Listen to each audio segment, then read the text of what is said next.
O que seria uma boa rentabilidade na sua carteira de investimentos? Será que 2% ao mês é uma meta realista ou apenas uma ilusão?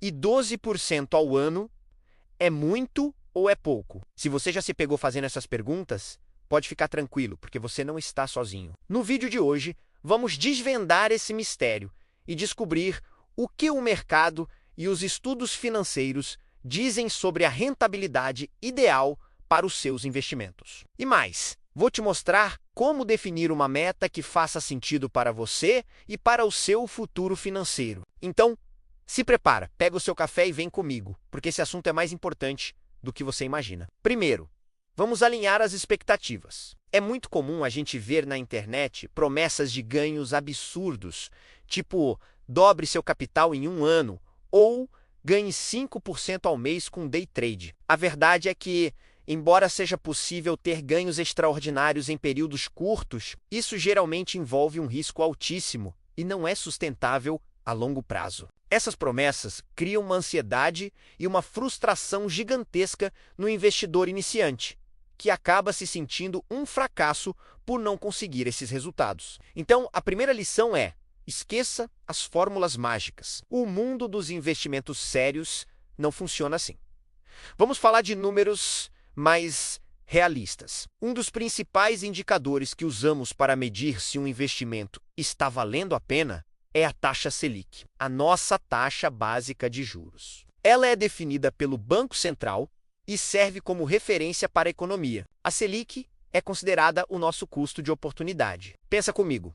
Se você pode investir no Tesouro Selic, que é o investimento mais seguro do país, e ganhar a taxa Selic sem correr praticamente nenhum risco.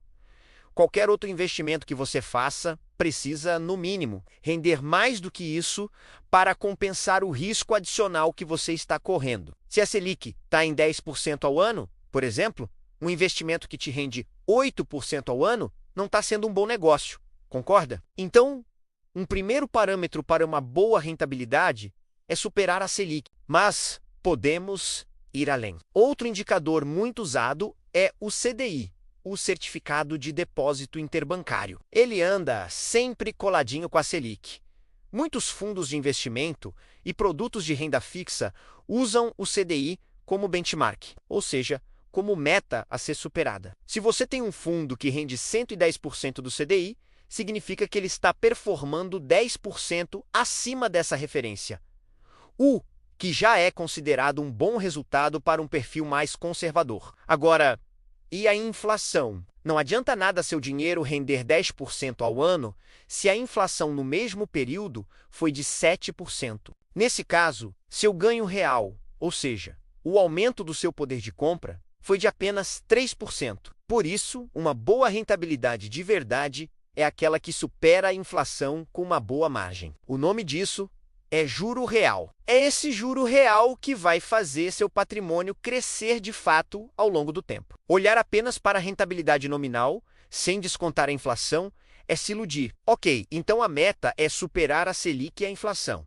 Mas quanto acima? É aqui que a coisa começa a ficar mais interessante e personalizada. Não existe um número mágico que sirva para todo mundo. A rentabilidade ideal depende fundamentalmente de 3 fatores: seu perfil de investidor, seus objetivos e o seu prazo. Vamos falar sobre o perfil de investidor. Você é conservador, moderado ou arrojado? Um investidor conservador prioriza a segurança e não tolera grandes perdas. Para ele, uma rentabilidade um pouco acima da Selic e da inflação já pode ser excelente. Ele vai focar em renda fixa, como Tesouro Direto, CDBs de bons bancos e talvez alguns fundos de crédito privado de baixo risco. A meta dele não é ficar rico da noite para o dia, mas sim proteger e fazer o patrimônio crescer de forma consistente e segura. Já o investidor moderado aceita correr um pouco mais de risco em troca de um potencial de retorno maior. Ele pode ter uma carteira mais diversificada,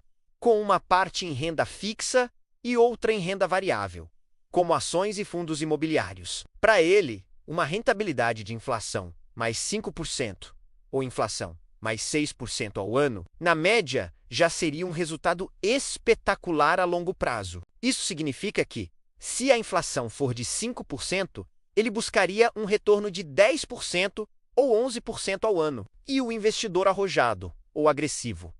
Esse é o que mais tolera riscos. Ele entende que, para buscar retornos bem mais altos, vai precisar se expor mais à volatilidade do mercado, principalmente em ações, fundos de ações e talvez até investimentos no exterior ou criptoativos. Para esse perfil, buscar uma rentabilidade de inflação mais 8% ou até mais, na média de longo prazo, pode ser um objetivo plausível. Mas veja bem, isso não significa que ele vai ganhar isso todo ano. Haverá anos de ganhos expressivos e anos de perdas. O importante é a média ao longo de uma década ou mais. Agora, vamos voltar àquela pergunta do início.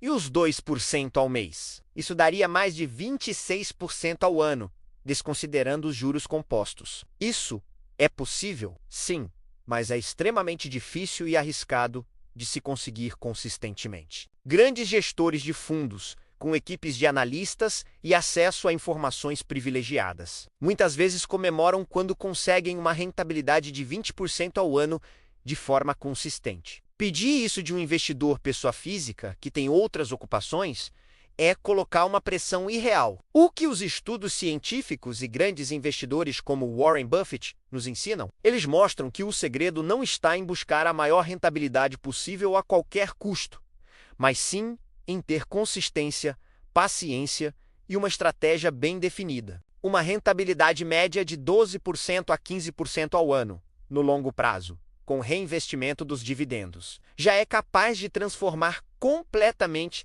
a vida financeira de uma pessoa graças à mágica dos juros compostos. Pense nisso. Um retorno médio de 1% ao mês, o que equivale a pouco mais de 12% ao ano, é um objetivo muito mais realista e ainda assim extremamente poderoso. Se você conseguir essa média ao longo de 20 ou 30 anos, o resultado será surpreendente. É muito melhor mirar em um alvo alcançável e acertá-lo consistentemente do que mirar em um alvo impossível e se frustrar por nunca chegar perto. Então, como definir a sua meta pessoal? Primeiro, entenda seu perfil. Seja honesto com você mesmo sobre o quanto de risco você realmente aguenta. Segundo, defina seus objetivos. Você está investindo para aposentadoria daqui a 30 anos ou para comprar um carro daqui a 3? Para prazos curtos, a segurança é prioridade total, então a meta de rentabilidade será mais modesta. Para prazos longos, você pode ousar um pouco mais. Uma boa prática é criar uma meta de rentabilidade baseada em um índice, como CDI mais 3% ou IPCA mais 6%. Isso torna sua meta dinâmica e adaptada ao cenário econômico. Se a inflação e os juros sobem, sua meta de rentabilidade nominal também sobe. Isso é muito mais inteligente do que fixar um número aleatório como 15% ao ano, que pode ser fácil de atingir em um ano e quase impossível no outro. Para te dar uma referência histórica, a Bolsa de Valores brasileira, representada pelo índice Bovespa, teve um retorno médio real, ou seja, acima da inflação de cerca de 6% a 8% ao ano nas últimas décadas, considerando o reinvestimento dos dividendos. Veja que mesmo o mercado de ações, que é mais arriscado, não entrega 2% ao mês de forma consistente no longo prazo. Então, em resumo, qual é a boa rentabilidade? É aquela que supera a inflação com folga, que está alinhada com seu perfil de risco e que te ajuda a alcançar seus objetivos financeiros no prazo que você definiu. Para a maioria das pessoas, mirar em uma rentabilidade real entre 4% e 8% ao ano, na média da carteira total, já é um objetivo excelente e que, se mantido com disciplina, vai te levar à independência financeira. Esqueça as promessas milagrosas e foque no que funciona: diversificação,